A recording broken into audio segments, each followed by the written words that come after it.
A plan released today for the Aurora Victim Relief Fund. 7 News breaking down how nearly $5 million in donations collected will be distributed. Always investigating, 7 News reporter Amanda Kost discovering that victims who did not require overnight hospitalization and claims for mental trauma will not be compensated.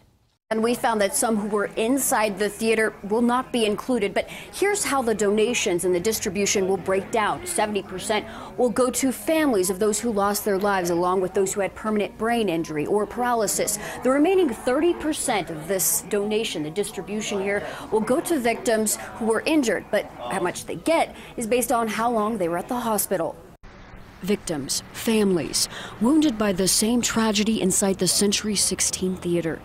They first stood together in August, pleading for help after more than $5 million in donations collected under the name of the Aurora Relief Fund. And they used our children's pictures, our dead children's, or at least in my case, child's picture, to do that. Kenneth Feinberg was finally called in to mediate. He determined how the fund will be distributed. 30%, nearly $1.5 million, for victims who were physically injured, based on how long they stayed in a hospital. How much has not been determined, but 70% of the fund, about $3.4 million, will be divided among the victims with permanent brain damage, permanent physical paralysis, and the families of the 12 who were killed. Mothers, daughters, sons, fathers who lost their lives.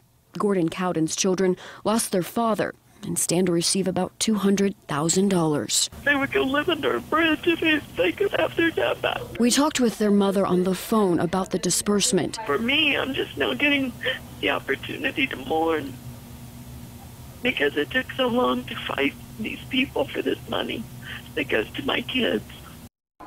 And when will they get that money? It depends on when all of these claims are received. We obtained this copy of the paperwork that victims and victims' families will need to fill out. The deadline for them to submit those claims is November 1st. And depending on how many are submitted, that is what will determine how much money those victims will get in those claims. Reporting live from the newsroom, Amanda Kost, 7 News.